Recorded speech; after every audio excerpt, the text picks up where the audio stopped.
You think black mothers in the 1990s were serving gourmet meals every night? Think again.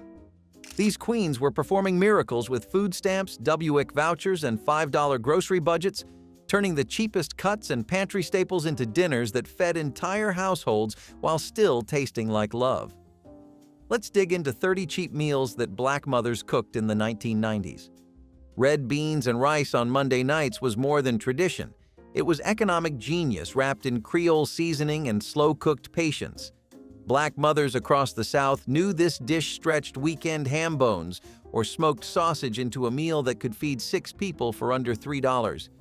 The dried beans were soaked overnight in large pots, then simmered for hours with onions, bell peppers, celery, and whatever meat scraps remained from Sunday dinner. As the beans broke down, they created their own creamy gravy that coated white rice perfectly. The dish was served in deep bowls with cornbread on the side for sopping up every drop of Potlikker. Children came home from school knowing Monday meant red beans, and the smell that greeted them promised comfort despite economic hardship. The meal provided complete protein when beans and rice combined, proving that nutritional wisdom lived in kitchens where college degrees weren't required. Red beans and rice wasn't just affordable. It was sustenance, tradition, and proof that limited resources couldn't limit a mother's ability to nourish her family with dignity and flavor. Neckbones and rice turned discarded pig parts into weeknight suppers that satisfied hunger and stretched grocery budgets to their absolute limits. Black mothers bought neckbones for less than $1 per pound at neighborhood butchers who understood their economic reality without judgment. The bones were cleaned thoroughly, then seasoned with salt, pepper, garlic powder, and onion powder before being placed in large pots with water to simmer for hours.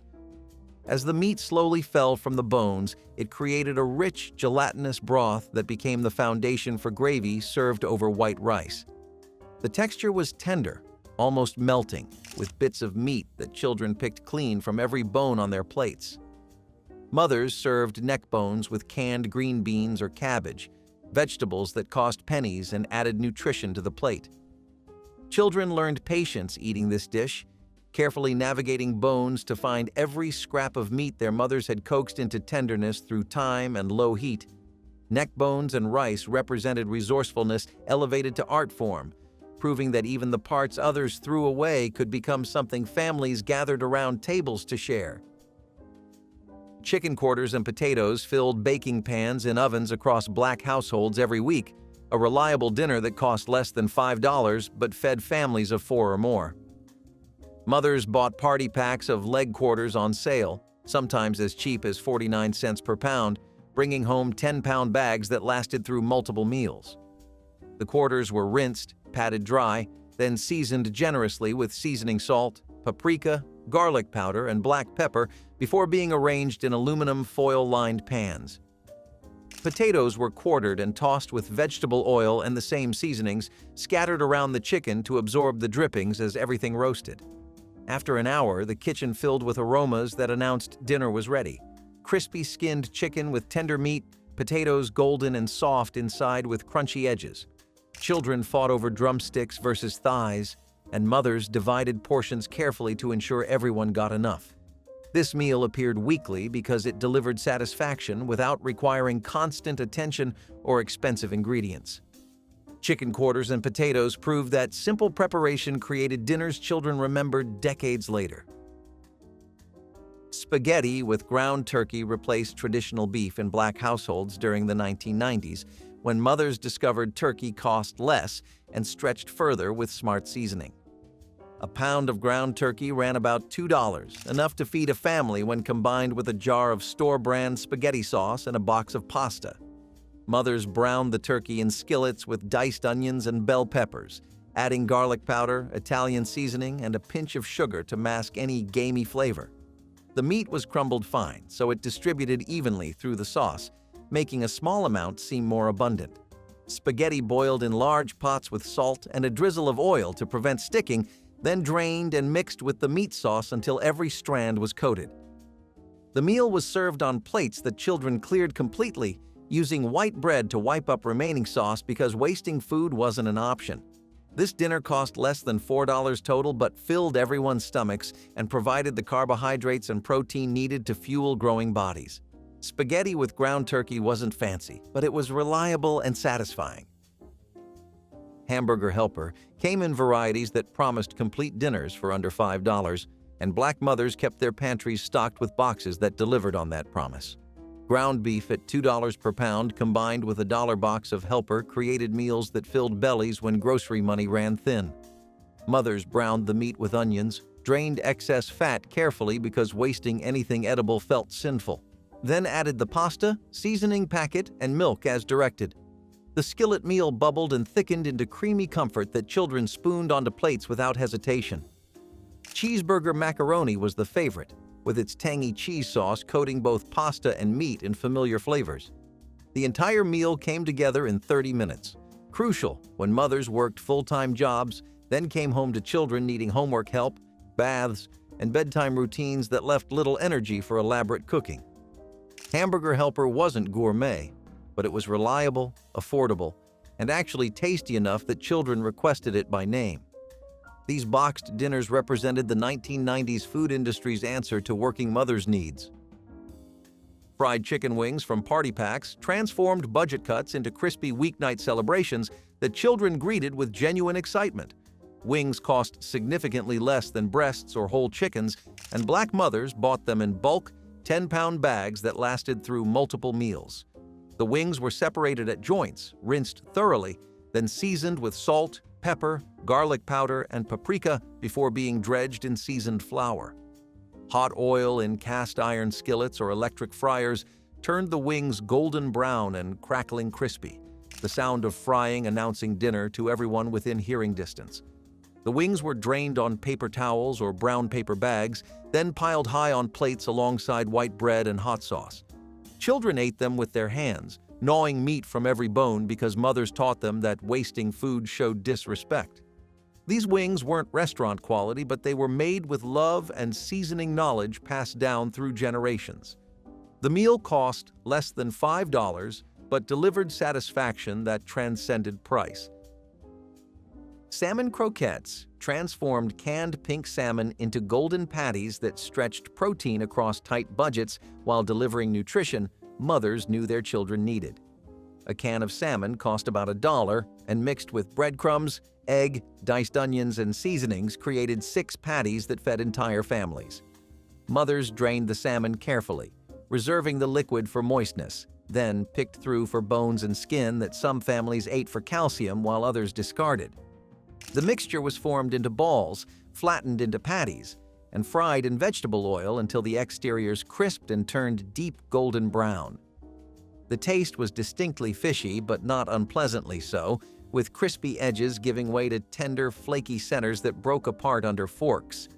Salmon croquettes were served with white rice, grits, or bread, starches that soaked up the oils and stretched the meal further. Children either loved or hated them with no middle ground, but mothers served them anyway because the omega-3s in protein mattered more than picky preferences. These patties appeared weekly in households where meat was luxury. Hot dogs and baked beans came together in 5 minutes for dinners that cost less than $2 but satisfied children who rarely complained about this simple combination. Oscar Mayer or store-brand hot dogs were sliced into rounds and mixed into cans of Bush's or Van Camp's baked beans, heated until bubbling. The sweet bean sauce coated the hot dog slices, creating a meal that delivered protein, carbohydrates, and flavors children actually enjoyed without mothers needing to battle picky eating. This dinner appeared when mothers came home exhausted from double shifts or when payday was days away and refrigerators held little else. The meal was served in bowls with white bread or sometimes over white rice, starches that stretched the beans further and absorbed the sweet tomato sauce. Children ate this without hesitation, finding comfort in familiar flavors that asked nothing challenging from their developing palates. The meal cost approximately $1.50 for 4 servings, proving that even the smallest budgets could provide dinner that filled stomachs. Pork chops and rice brought thin cuts of meat to tables where mothers knew how to turn toughness into tenderness through proper preparation and patience. Pork chops sold for less than $2 per pound, and mothers bought the thinnest cuts that cooked quickly but required finesse to avoid becoming dry and rubbery.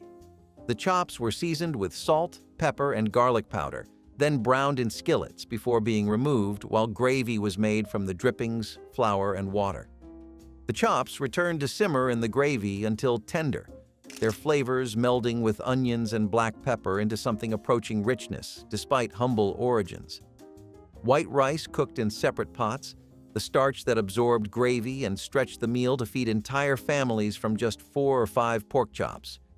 Children scraped their plates clean, using bread to capture every drop of gravy because mothers taught them that wasting food showed disrespect.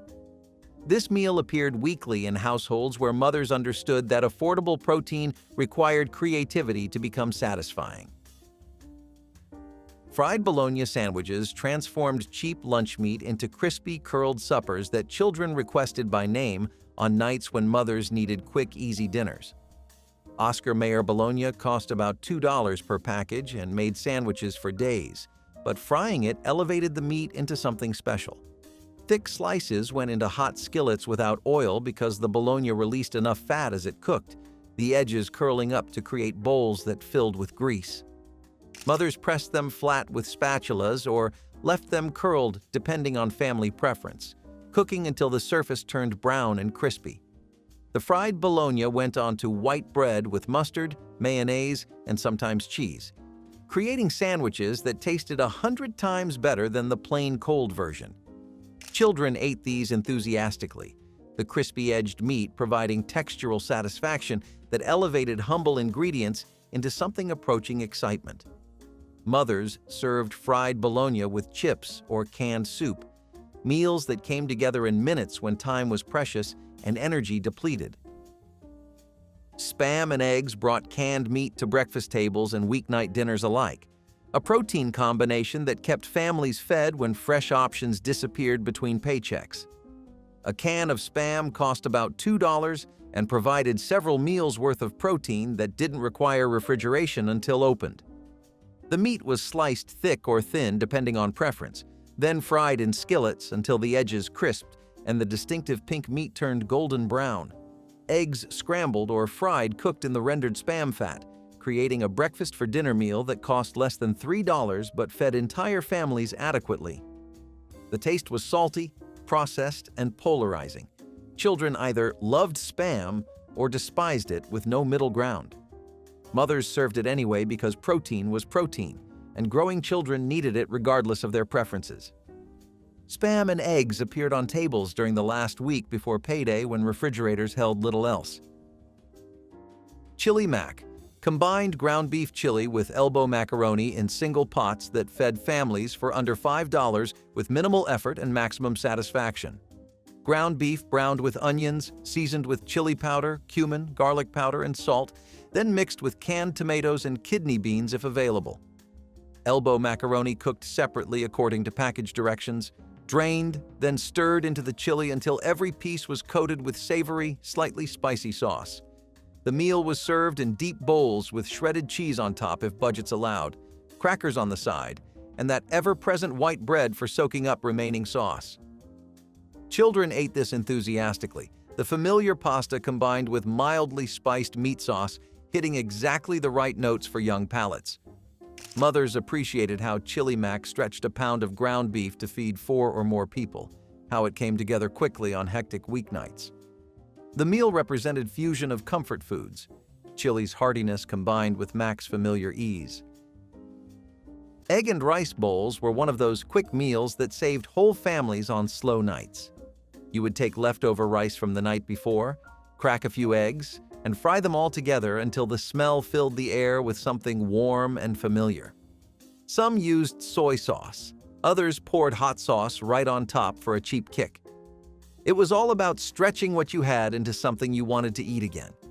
It was filling, soft, and just enough to stop the hunger for the night. Mothers knew exactly how much oil to use and how long to stir before the rice crisped on the edges. It was breakfast, lunch, and dinner when you needed it to be. Everyone had their own twist.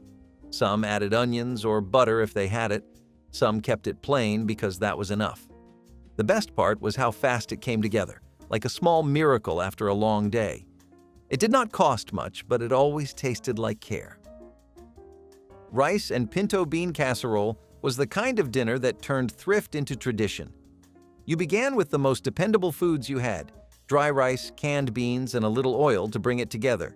Onions and garlic gave it soul, sizzling in the pot before everything met in a slow simmer. The smell filled the house, smoky and warm, whispering that dinner was almost ready.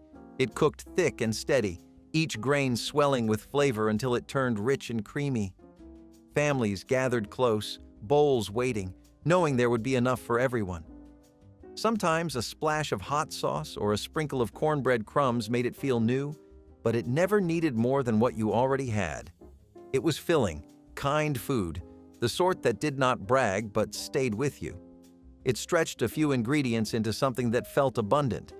You could serve it hot one night and warm it again the next morning, still perfect. The pot scraped clean every time, no matter the week or weather.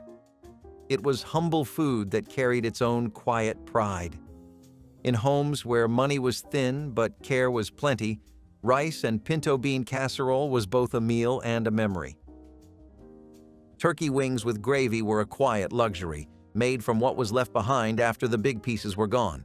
They simmered for hours until the meat slid from the bone, soaking in a gravy thick with onions and flour. The sauce was glossy and rich, clinging to everything it touched. This was Sunday food, made slowly while church shoes dried by the door. It turned humble cuts into something you could be proud to serve. Every forkful told a story of making the most of little. Steam fogged the windows as families gathered round the table, hungry but patient. The smell of gravy felt like safety, like home after a long day. There was nothing rushed about it. Every stir, every taste test, carried care and memory. When poured over rice or mashed potatoes, it became the centerpiece of any table. Turkey wings taught people that comfort didn't come from cost, but from the hands that cooked it. They were food for the spirit, a slow-cooked reminder that love always found a way. Turkey wings with gravy were proof that comfort did not need cost, it only needed time, care, and family. Baked chicken drumsticks with barbecue sauce were a Sunday treat even if it was Tuesday. Cheap family packs meant you could feed everyone without breaking your wallet. You would season the chicken with salt, pepper, and maybe a little sugar if you wanted that glaze to stick. Then it went into the oven until the smell wrapped around the house. The sauce would bubble and darken, thick like molasses, dripping down to the pan. Every piece came out sticky, sweet, and smoky, just right. You could eat it with white bread or plain rice, and it felt like more than enough. No one cared that it was not fancy. It was full of flavor and made with love. You licked your fingers clean and went back for seconds even when you said you were full. That was what made it special. It was proof that food did not need a big budget to feel like a celebration. Just heat, sauce, and time. Smothered potatoes and peppers were a skillet full of comfort that could stretch into any meal. You started with thin-sliced potatoes fried soft in margarine, then added onions and bell peppers that hissed and sweetened in the pan. The colors, golden, red, green, made the meal look richer than it cost. The air filled with that smell of home-cooked hope. Each potato soaked up the butter and pepper heat, turning tender and bold. Some families added garlic powder, some hot sauce, and a few even threw in sausage if the week was kind. It was simple food, made slow, cooked until everything felt soft enough to melt. The skillet did all the work. You just had to stir and wait. It filled the belly, lifted moods, and reminded you that good food did not need good money. Families gathered around, plates full, laughter louder than the hunger that came before it. Every bite tasted like effort turned to pride. Oxtail stew was once poor man's food, but no one cared about that when it was bubbling in the pot. The meat cooked so long it slid right off the bone, blending into a broth thickened with onions, carrots, and patience. This was not fast food. It was time turned into tenderness. You could taste the work in every bite, the care that turned scraps into gold. Families gathered around it, spooning out bowls that steamed up their glasses and filled their hearts. Children waited for their turn, knowing that this stew meant love in its purest form. The pot sat heavy on the stove, simmering slow while the day stretched on. Each bowl carried the scent of garlic, pepper, and home. Oxtail stew wasn't about luxury. It was about skill, about making beauty out of what others threw away. It was a meal that said no matter how little you had, you could still make something worth remembering. Fried rice with leftover meats was how resourcefulness turned into flavor.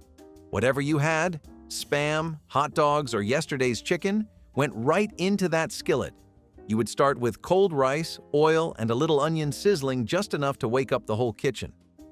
Then came the meat, chopped fine so it cooked quick and even. Soy sauce or hot sauce followed, adding just the right edge of salt and heat. The smell was unbeatable, savory and rich, like something out of a restaurant you could never afford. It was the definition of turning nothing into something. Kids would gather around the stove waiting for that first spoonful, and nobody cared that it was made from leftovers. It tasted good, filled you up, and kept your wallet closed. That was the kind of genius cooking that got people through hard times. You could stretch it across a couple of meals and still want more. Every bite carried a little story of what came before it. Cabbage and ramen soup was born out of making one thing feed everyone. Instant noodles were a dollar store blessing, but on their own, they were never enough. That was where the cabbage came in, cheap, sturdy, and always around. You boiled the noodles, sliced the cabbage thin, and tossed it all into a single pot with oil and seasoning. The broth would thicken just a little, flavored by the cabbage and whatever scraps you threw in. Onions, garlic powder, even a splash of soy sauce if you had it, it all worked. It filled the room with that sharp, savory smell that meant dinner was close. You could eat it with a spoon or straight from the pot if you were too tired to wait. Kids did not care what was in it. They only knew it was hot and salty. It was not much, but it made everyone full, and that counted for everything. A simple soup for long days, stretched from almost nothing. Chicken gizzards and rice were the kind of meal that proved skill mattered more than ingredients. Gizzards were tough by nature, the kind of cut most people threw away, but in careful hands they became tender treasures. The secret was time, simmering them for hours in broth with onions, garlic, and maybe a bay leaf or two until they softened enough to yield to a fork. When poured over rice, they carried the deep, savory flavor of every minute spent waiting. It was food that rewarded patience and waste nothing living. Families who grew up on it never forgot the smell, the rich steam that told you someone had been cooking since morning. This dish was born from thrift, but it never tasted like sacrifice. It was nourishment that felt earned, a quiet joy built from skill and persistence. Chicken gizzards and rice turned something humble into something worth remembering, one pot at a time. Syrup bread was the kind of sweet that could turn a hard morning soft again. You took a slice of white bread, spread on a little margarine, and drizzled syrup until it soaked right through. It did not matter if it was pancake syrup, corn syrup, or molasses, whatever you had worked just fine. The bread went warm and sticky, folding easy in your hand, melting with that first bite. It was fast, cheap, and good, which was all most folks needed. Kids loved it because it felt like dessert before school, and parents loved it because it took 5 minutes to make. Some toasted the bread for crunch, others ate it soft and soggy, right off the counter. It was breakfast that smiled back, a sugar hug when the fridge was mostly empty. Poor folks' French toast, that is what people called it. But truth be told, it tasted better than fancy food most mornings. The sweetness was more than flavor, it was a bit of joy, stretched thin but shared all the same. Cube steak and gravy transformed tenderized beef into smothered comfort food that stretched precious meat dollars across entire families. Cube steaks sold for about $3 per pound, the mechanically tenderized beef providing affordable alternative to expensive cuts. Mothers seasoned the steaks with salt and pepper, dredged them in flour, then browned them in skillets with hot oil until both sides developed golden crusts. The steaks were removed while gravy was made from the drippings, flour, and water or milk, seasoned with black pepper until thick and savory. The steaks returned to simmer in the gravy until tender, the flour coating creating body that transformed thin brown liquid into rich sauce. This meal was served over white rice or mashed potatoes, starches that absorbed gravy and stretched 4 steaks to feed 6 people. Children ate cube steak with enthusiasm, the tender meat and savory gravy combining into flavors that satisfied without challenging young palates.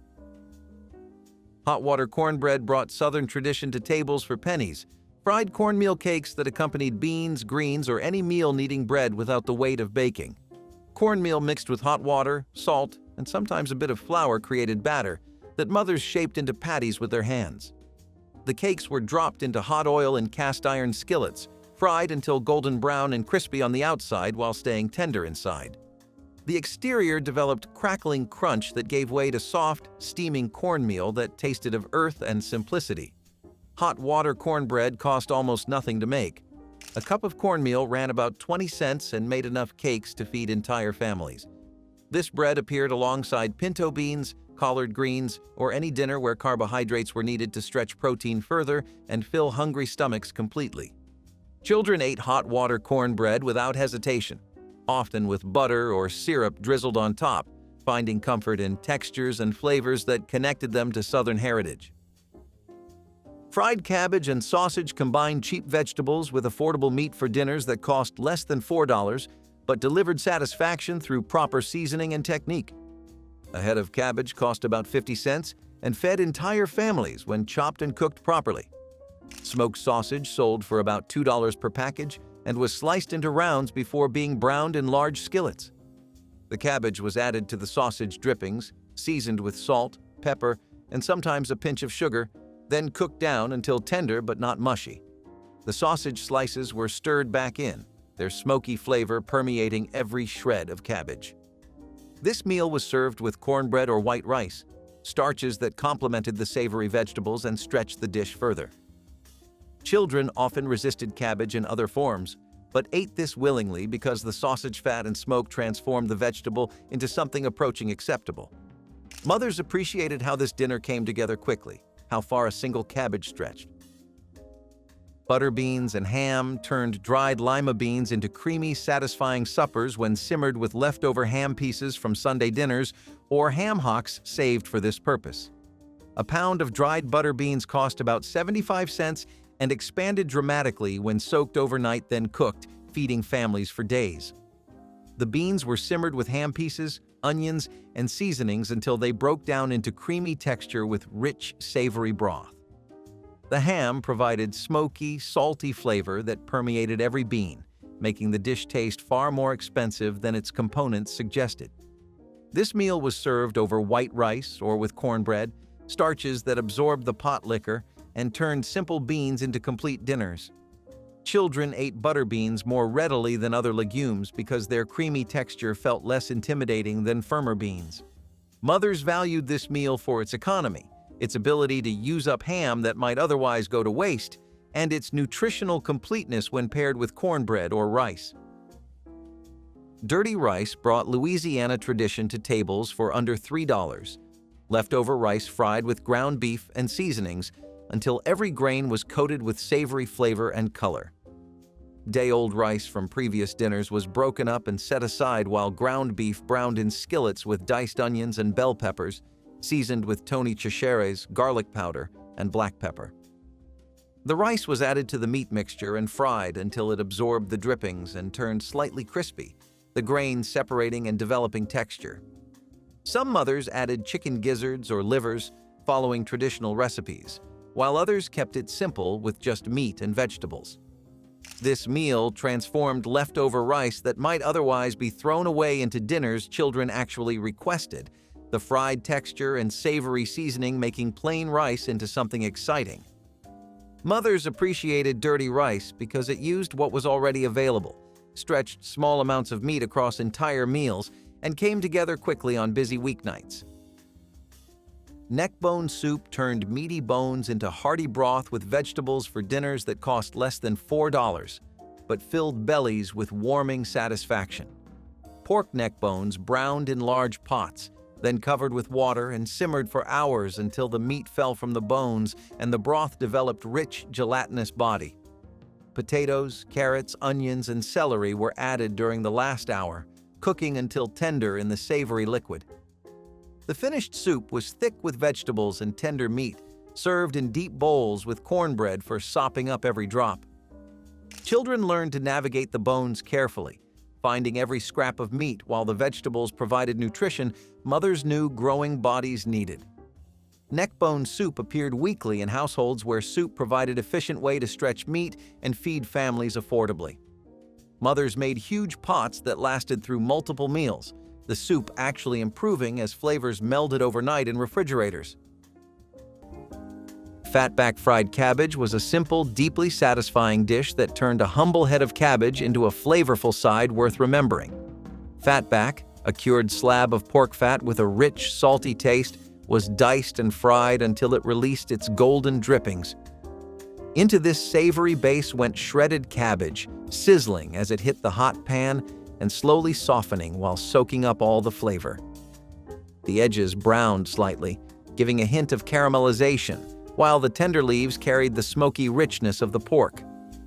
This was a dish that needed no complicated seasoning, just salt, pepper, and sometimes a splash of vinegar to brighten the flavors. In African American kitchens, especially in the rural South, fatback fried cabbage was an easy way to feed a family, served alongside cornbread and beans or as part of a larger spread. It represented the practice of using every part of what was available, from the vegetables in the garden to the trimmings from a butchered hog. Today, while cabbage is still common, the tradition of frying it in fatback has faded, replaced by lighter cooking methods, but its flavor remains unforgettable to those who grew up eating it. Flavor and a silky custard that made every bite feel like sunshine. A simple filling of fresh lemon juice, sugar, eggs, and butter, baked into a single crust until the top developed a delicate golden sheen and the center set to a creamy, tangy perfection. The pie cooled to a gentle wobble that invited quick slicing and generous servings. Families loved how the dessert used basic ingredients yet delivered a sophisticated citrus punch, ideal for cutting through rich dinners or heavy holiday spreads. Lemon chess pie brought a welcome spark to church luncheons, family reunions, and Sunday suppers throughout the 1970s. Its zesty aroma filled kitchens with a hint of spring even in the heart of winter, offering comfort and brightness in equal measure. This pie proved that elegance could come from everyday staples, turning lemons and sugar into a memorable finale that refreshed the spirit and left guests asking for the recipe to share and cherish. Buttermilk pie wrapped simple pantry ingredients into a velvety custard. Hickory nut milk delivered rich nutrition from the forests when dairy was limited or unavailable. Hickory nuts were cracked and pounded into a fragrant paste, then steeped in hot water and strained to produce a creamy liquid full of natural oils and protein. This drink could be enjoyed warm as a morning beverage or used to enrich cornbread and porridges, offering sustenance without reliance on cow's milk. The technique drew directly from indigenous American practices, which African cooks learned and adapted to their own needs. Hickory trees were plentiful across the Southeast, ensuring a steady supply for those willing to gather and crack the tough shells. Even after emancipation, rural families continued making hickory milk for special dishes, and some Appalachian recipes still call for it today. Its smooth flavor and nourishing qualities illustrate how African American cooks combined local knowledge and old-world methods to create foods of lasting value. Hickory nut milk stands as a quiet but powerful symbol of ingenuity, linking the forest's bounty to a tradition of resilience and culinary skill. Field pea salad with hot pepper vinegar offered a cool bite for the hottest southern evenings. Tender field peas were boiled until just soft, then chilled and tossed with diced onions, sweet peppers, and a splash of sharp vinegar infused with fiery peppers. The salad balanced earthy legumes with a bright tang that woke the palate after long days in the sun. Served on wide porches as cicadas sang, it accompanied fried chicken, grilled fish, or simply a hunk of cornbread. Home gardeners prized field peas for their reliability in poor soil, and the vinegar peppers were often homemade, steeped for weeks in glass bottles on sunny windowsills. Guests at summer suppers remembered the sting of the vinegar and the gentle sweetness of the peas as the taste of true Southern hospitality. Today, Packaged beans and bottled dressings have replaced the careful soaking and seasoning that once defined the dish, but the memory of its crisp, refreshing bite lingers in kitchens where tradition still holds strong. Ham bone soup with vegetables was one of those meals where one piece of meat flavored an entire pot.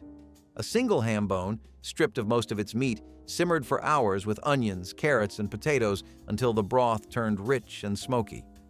My grandmother would add beans or greens if she had them, letting the flavors meld into something far more substantial than the ingredients suggested. Families gathered around steaming bowls, dipping bread into the broth and savoring the flavor the bone had left behind. It was frugal cooking at its finest, taking scraps and stretching them into nourishment. The soup fed many mouths, warmed cold nights, and made do with what was available. In the 1960s, when meat was costly, a ham bone could be the centerpiece of dinner, proving that thrift and patience could coax flavor out of nearly anything. Ham bone soup with vegetables carried both practicality and comfort in every ladleful. Chitlins with vinegar peppers were more than a dish. They were an event. Preparing pig intestines required hours of cleaning and cooking, often becoming a group effort among family members. Once ready, the chitlins were simmered slowly with onions, garlic, and spices until tender, their earthy flavor deepened by the cooking process. To serve, they were topped with tangy vinegar-soaked peppers, cutting through the richness and adding a bright kick.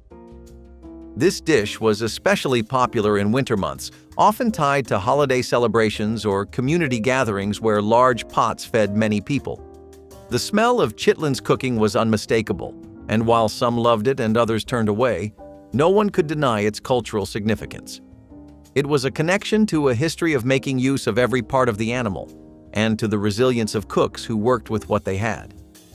Today, chitlins with vinegar peppers are rare outside of certain communities, but the tradition lives on in the memories and taste buds of those who grew up with them. Banana pudding with vanilla wafers delivered pure comfort in a chilled dish that always seemed to disappear before anyone could ask for seconds. Ripe bananas were sliced thin and layered with crisp vanilla wafers and creamy custard made from milk, eggs, and a hint of vanilla bean. Each layer softened as the pudding rested, allowing the cookies to turn cake-like while the bananas infused the custard with gentle sweetness. A crown of meringue or whipped cream sealed the top, lightly browned in the oven or served fresh from the refrigerator depending on family tradition. Sunday dinners and church socials alike relied on this dessert to close the meal with something cool, sweet, and familiar. Children loved sneaking extra wafers, while adults traded stories over heaping spoonfuls. Banana pudding with vanilla wafers captured the heart of community gatherings in the 1970s, proving that the simplest combination of fruit, cream, and cookies could create a dessert experience that felt luxurious, comforting, and timeless all at once. Red velvet cake with cream cheese frosting brought ground pumpkin seed. Porridge transformed leftover seeds into a hearty meal that supplied both protein and healthy oils. After pumpkins were cooked for pies or stews, the seeds were washed, dried, and pounded into a coarse meal. This meal was simmered slowly in water or thin milk, creating a creamy porridge with a subtle nutty flavor. Sweetened lightly with honey or molasses when available, it became a sustaining breakfast or evening dish that used every part of the harvest. The method reflected West African culinary traditions where ground seeds thickened soups and stews, showing how transplanted knowledge enriched American foodways. Generations after emancipation, pumpkin seed porridge remained a seasonal specialty in some rural areas, appreciated for its nourishing qualities and gentle taste. Modern cooks might recognize it in contemporary seed-based milks and cereals, proving that this centuries-old practice still influences how we eat today. Ground pumpkin seed porridge highlights the wisdom of never wasting what nature provides and celebrates a heritage of careful resourcefulness that continues to inspire. Homemade cane syrup drizzle once gave biscuits and pancakes a dark, smoky sweetness unmatched by refined sugar. Families would harvest sugarcane, crush the stalks, and boil the juice in large iron kettles until it thickened into a rich amber syrup. The work was hot and sticky, often stretching from dawn until late night. But the reward was a flavor that defined Southern breakfasts and holiday treats. Children watched the bubbling kettles with wide eyes, waiting for a chance to taste the warm syrup on a fresh biscuit. Neighbors often shared the labor and the finished product, turning the syrup-making into a community event as well as a culinary one. Over time, industrial sweeteners and store-bought syrups replaced the careful craft, and the knowledge of how to coax sweetness from cane faded with older generations. For those who remember, a spoonful of homemade cane syrup is more than a taste. It is a memory of family unity, hard work, and the sweetness that perseverance can bring. Shepherd's pie with mashed sweet potatoes was a clever twist on an old classic that fit the budget of Black families in the 1960s. Instead of pricey white potatoes, sweet potatoes from the garden were boiled, mashed, and spread on top of a filling made from scraps of meat and vegetables. My grandmother would use whatever was left, bits of beef, chicken, or even pork, chopped small and cooked with onions, carrots, or peas until it formed a savory base. The sweet potato topping baked into a golden layer that balanced the salty meat with a touch of natural sweetness. It was hearty enough to fill everyone, but cheap enough to make even during lean weeks. Sweet potatoes were plentiful in many southern gardens, and they stretched farther than most vegetables because they were filling and rich in flavor.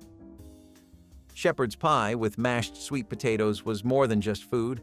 It was a statement of ingenuity. Families made do with what they had and still put something warm and comforting on the table. That golden crust represented thrift and care, carrying both survival and love in every spoonful. Sorrel drink was a vibrant, ruby-red beverage that carried both Caribbean heritage and Southern holiday tradition. Made from dried hibiscus petals steeped in boiling water, it had a tart, cranberry-like flavor that was softened with sugar and spiced with cinnamon, cloves, and ginger. For many African-American families with Caribbean roots, sorrel was a Christmas season essential, served chilled in tall glasses during festive gatherings. The deep color and fragrant aroma made it as beautiful as it was refreshing. Some recipes added citrus peel for brightness, or even a splash of rum for the adults, creating a drink that could be both celebratory and comforting. Making sorrel was often a family affair, with large batches prepared in advance so the flavors could deepen overnight. While its roots stretch back to West Africa and the Caribbean, sorrel drink became part of African-American holiday tables in regions where migration brought culinary traditions together. Today, it is still beloved in some households, but remains largely unknown to those outside the culture, quietly holding its place as a seasonal treasure tied to history, family, and celebration. Summer nights and backyard fish fries, a frozen treat that carried a quiet elegance. Fresh cream and milk were cooked gently with sugar until smooth before being churned with toasted pecans and a splash of vanilla. The slow churning created a dense, velvety texture, while the nuts added buttery crunch in every spoonful. Families often gathered around hand-crank ice cream makers, taking turns turning the handle as laughter filled the evening air. When the lid finally lifted, the sight of pale golden ice cream studded with glossy pecans drew cheers from children and adults alike. Served in simple bowls or between two cookies for an impromptu sandwich, it offered both cool relief and a taste of celebration. In African-American communities of the 1970s, butter pecan ice cream became a symbol of shared effort and shared joy, proving that homemade desserts always taste sweeter when everyone has a hand in bringing them to life. Hummingbird cake rose to fame from Southern Black kitchens. Wild persimmon leather, served as a natural energy bar long before packaged snacks existed. Fully ripe wild persimmons, soft and honey-sweet, were mashed into a smooth pulp and spread thinly on clean boards or large leaves. Left in the sun to dry or placed near the gentle heat of a hearth, the mixture became a chewy sheet that kept for weeks. This portable treat provided a quick source of calories for long days in the fields, and could be tucked into cloth packets for later use. The technique echoed African and indigenous methods of drying fruit to preserve it for travel and winter storage. After emancipation, many rural families continued to make persimmon leather as an autumn tradition, and some Appalachian homesteads still practice it today. Its deep caramel flavor and long shelf life show how ingenuity and patience created foods that were both practical and delicious.